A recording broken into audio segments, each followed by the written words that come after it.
Bonjour peuple de Dieu, bonjour les amis du Saint-Esprit, bonjour vous tous qui êtes branchés sur notre chaîne YouTube, Facebook. Il a plu encore au Seigneur, notre Maître, de nous réunir en ces jours. Toutes nos excuses pour ce petit retard d'aujourd'hui, qui n'est pas causé par notre vouloir, mais plutôt,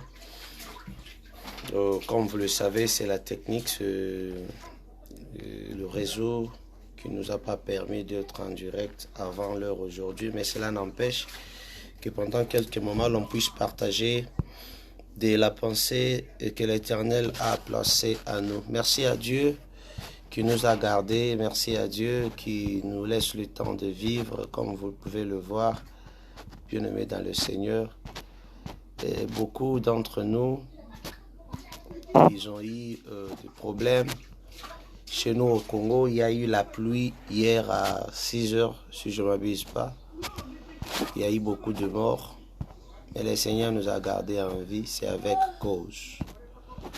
Avec un cœur ouvert et sincère, nous les disons merci. Merci pour ta vie, merci pour ta famille, merci pour tes enfants, merci pour le frère, merci pour ta patrie, merci pour ta nation. Tu sais, être reconnaissant devant Dieu, c'est lui donner encore un devoir de te garder. Aujourd'hui, l'intitulé de mon direct ou de ce live est « Revenons vers Dieu ». Revenons vers Dieu.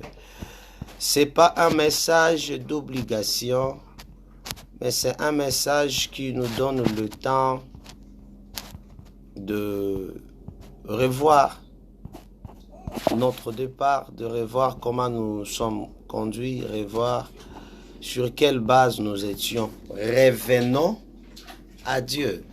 C'est aujourd'hui enfin que je veux marcher sur le pas de tout le monde, sur l'épître ou le livre de 2 Chroniques. Je suis dans 2 Chroniques chapitre 7. 2 Chroniques 7. Ouais, voilà, 2 Chroniques chapitre 7. Merci et bonjour à tout le monde qui sont en ligne déjà. Je vous aime beaucoup. Que le Seigneur dont nous sommes serviteurs vous fasse grâce. Cela ne manque pas que vous manifestiez votre présence et le pays par lequel vous nous suivez. Je vais parler de 2 Chroniques chapitre 7. Et c'est aujourd'hui que je vais entamer la deuxième partie. Mais pour la meilleure compréhension, je vais toujours commencer par le verset 13. Pourquoi nous devons revenir vers le Seigneur? Pourquoi c'est un devoir? Vous savez, Dieu n'est pas comme nos parents. Dieu n'est pas comme nos amis. Dieu n'est pas comme tout ce que nous pouvons penser dans la tête. Dieu, il est un Père à un cœur tellement élargi, tellement grand, calme, patient. Si et seulement si l'on se remet dans la position qu'il veut que l'on soit.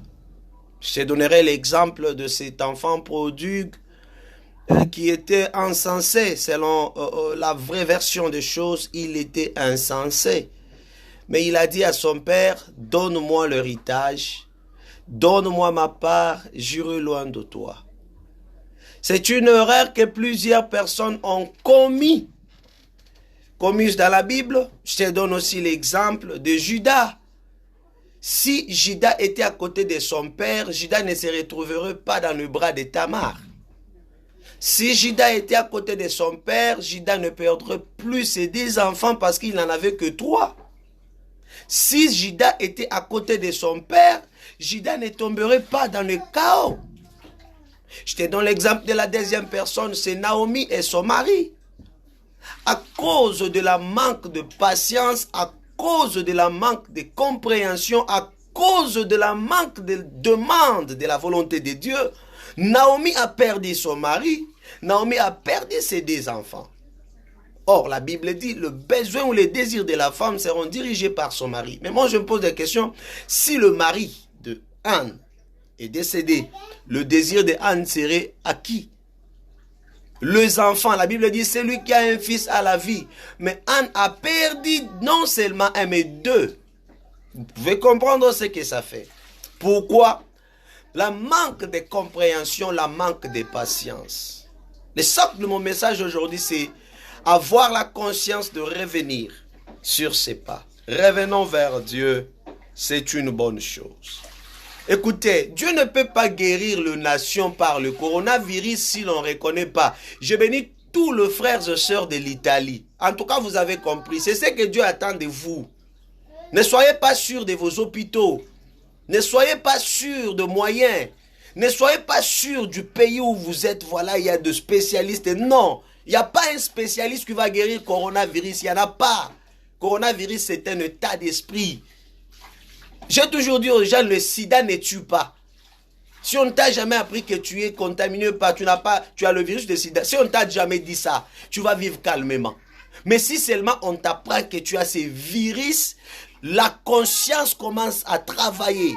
Et c'est là que ta mort commence. Le coronavirus, c'est quelque chose que Dieu a permis pour qu'on revienne vers lui. Revenons vers Dieu. C'est une bonne chose. Que Dieu vous bénisse. Beaucoup de gens disent, si le peuple sur qui est invoqué mon nom, mais il y a un départ. C'est là où je vais me baser aujourd'hui. C'est la base d'aujourd'hui. On va lire la parole de Dieu. J'ai dit, l'intitulé d'aujourd'hui, c'est Revenons. Revenons vers Dieu. Dieu attend que l'on revienne vers lui. Les Italiens ont compris qu'en tout cas, ils ont le moyen. Ils ont compris qu'ils ont tout. Mais il y a un problème. Le quoi? C'est que le spécialiste n'ont pas pu contrôler la situation. Ils sont sortis dans la rue. C'est ce que j'attends au Congo. Les Congolais, nous devons aussi le faire. N'espérons pas au chloroquine. N'espérons pas à ceux qui sont en train de dire non. Dieu a besoin que l'on reconnaisse qu'on est foutu, qu'on est compliqué, afin de revenir vers lui. La Bible dit ceci. Comme vous le constatez, j'ai toujours ma version top, mais tu peux avoir ta version Louis II, autre, c'est la même chose. Le verset 13 dit, « Il peut arriver qu'un jour je ferme le ciel. Il peut arriver qu'il n'y ait plus de pluie. Il peut arriver que je commande aux sauterelles de manger des récoltes du pays. Ou encore, j'envoie une épidémie de la peste contre mon peuple. » Il peut arriver. C'est comme c'est aujourd'hui. Il peut arriver. C'est arrivé que Dieu permet. C'est arrivé que Dieu envoie d'abord les sauterelles. Tous, nous avions commencé à pleurer qu'il y a l'épidémie, il y a l'économie mondiale a été bousculée. Nous avons pleuré par-ci, par-là, rien ne marche, il n'y a pas de travail, il n'y a pas de boulot, il n'y a pas de l'argent. On a étudié, mais il n'y a pas de travail. On est là, mais on ne se marie pas. Il y a des gens qui ont passé la nuit blanche à l'église en cherchant les enfants. Ils ne pouvaient pas se marier. Pourquoi? Parce qu'il y avait le lien, parce qu'il y avait ceci. Dieu merci. Mais Dieu dit, il peut y arriver que ces complérés arrivent. Il peut y arriver qu'il y ait l'épidémie de la peste comme le coronavirus. Mais la continuité du verset, la Bible dit ceci, le verset 14. Si mon peuple, si n'est pas une obligation, nous avions été à l'école, si c'est pas une obligation, si c'est une probabilité, si tu es malade, tu n'as pas de mari, si. Donc, dans la présence, dans une phrase, il y a la présence de si. Ici, il y a une probabilité. On donne la chance. On donne le moyen à quelqu'un. C'est une procédure qui nous permet de sortir d'un état à l'autre, d'une circonstance à l'autre, si n'est pas une obligation. Dieu dit dans la Bible, si le peuple sur qui est invoqué mon nom s'humilie, cherche ma face. Bien aimé, ici Dieu veut qu'on comprenne que l'épidémie de la peste qui est le coronavirus en qui nous avons tous peur, cette épidémie, Dieu veut que l'on reconnaisse qu'il n'y a que lui qui peut le guérir. Ce n'est pas l'expertise de docteurs, de médecins, de spécialistes. Non, Dieu veut que l'on comprenne qu'il n'y a que lui qui peut guérir. Alors je suis en train d'insister sur ça. Revenons vers l'Éternel. Nous avions péché. Nous avions fait des choses qui n'étaient pas bonnes. Alors ne restons pas dans notre état du péché. La Bible dit, souviens-toi de où tu es tombé. Relève-toi. Le monde, nous devons reconnaître que nous avions marché hors périmètre de la volonté de Dieu. Nous avions fait ce qui n'était pas bon. Nous avions touché par-ci, par-là. Nous avions marché selon nos désirs. Nous nous sommes laissés emporter par le désir de ces corps. Or, Paul dit, je dois traiter durement mon corps. Mais nous avions fait ce qui n'était pas bon. Revenons vers le Seigneur. L'enfant prodigue, lorsqu'il a compris qu'il est hors périmètre de la volonté du Père, il a utilisé le moyen, tout était fini. Il vivait une vie qui n'était pas à lui. Il s'est dit, n'est-ce pas dans la maison de mon Père, il y a des serviteurs qui ne vivent même pas ce que je vis. Je rentrerai vers mon Père.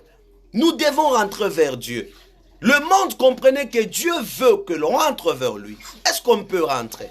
Revenons vers le Seigneur. Revenons vers les objectifs. Revenons vers ce qui est essentiel. Enlevons nos idées dans ce qui est vil, dans ce qui est vain. Rentrons. Les Italiens, ils ont jeté l'argent dans la rue. Pourquoi? Pour dire que les moyens financiers ne valent rien. Nous devons rentrer. Rentrons vers le Seigneur, cher peuple de Dieu. Arrêtons d'être dans la distraction. Confiner, ce n'est pas un problème. Est-ce que confiner met obstacle à l'oxygène parce qu'on respire l'oxygène? Coronavirus, c'est quelque chose d'oxygène. Partout où on peut passer, il y a l'oxygène. Il y a un monsieur qui m'envoie un message qui dit le lundi déjà c'est un moment de prise de contagion et voilà. Non, non. Que Dieu bénisse la servante de Dieu qui m'a envoyé un message sur WhatsApp. Il dit papa, les gens ne comprennent plus ce qu'est l'Afrique. Qui est héros dans la Bible s'il n'a jamais passé en Afrique? Oui, on peut dire ça, c'est aussi une bonne chose. Mais il ne faut pas oublier que l'Afrique et l'Asiatique, partout là, nous sommes sur la terre. Revenons vers le Seigneur. Détournons-nous de nos mauvaises voies. C'est ce que la Bible nous demande. Ce n'est pas tout ce que nous sommes en train de dire. Dieu veut que l'on retourne vers lui. C'est ce que Dieu veut. C'était la moitié de la pensée du jour. Aujourd'hui, comme vous pouvez le constater, je suis à la fin. Je demande à tout le monde de prendre conscience et de revenir. Lorsque Naomi a pris conscience qu'elle a perdu, elle ne pas rester à Moab, elle rentrait. Lorsque Judas a compris que les choses ne marchaient pas, il n'est pas resté où il était, il rentrait. Rentrons vers notre Créateur. Rentrons vers Dieu. Il est compatissant. La Bible dit, sa main n'est pas courte. Ésaïe 59. Mais ce sont nos iniquités qui mettent obstacle. Revenons vers lui et le Seigneur reviendra vers nous. Que Dieu nous bénisse. C'était votre humble serviteur, le prophète Michel Le Géant. Soyez bénis. Au revoir.